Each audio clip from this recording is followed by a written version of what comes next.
Hi, I'm Shannon Henry, a technical marketing engineer here at EMA Design Automation. Today we are going to continue our discussion on the manufacturing process.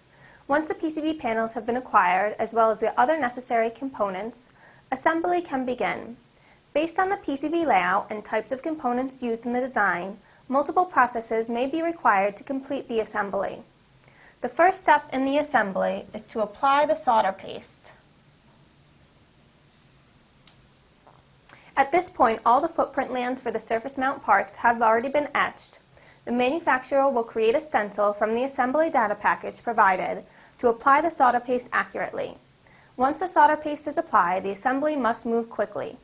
The paste is inspected and automated placement begins. The pick-and-place machine utilizes fiducial marks and the XY placement file provided in the assembly data package to accurately place the components.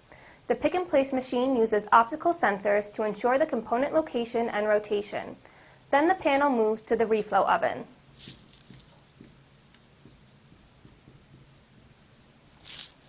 To heat the assembly, melt the solder, and form the solder joints. At this point, the board may need to go through second op processes. For the components that are not suitable for the reflow oven.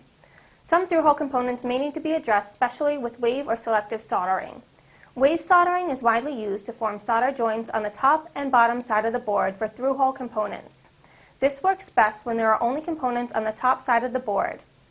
If there are surface mount parts on both sides of the PCB, it is more common to use the reflow oven for the top and bottom passes and use selective soldering for the through-hole components.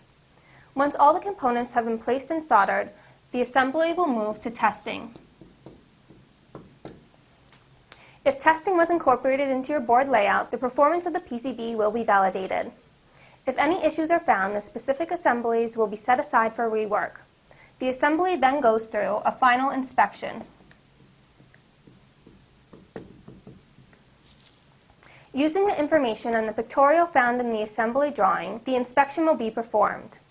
Once the assembly passes the final inspection, it is on its way to you. Understanding the manufacturing process can help you design a board that is quickly and easily manufactured. Be sure to check out some of our previous Whiteboard Wednesday sessions with the PCB design experts here at EMA Design Automation.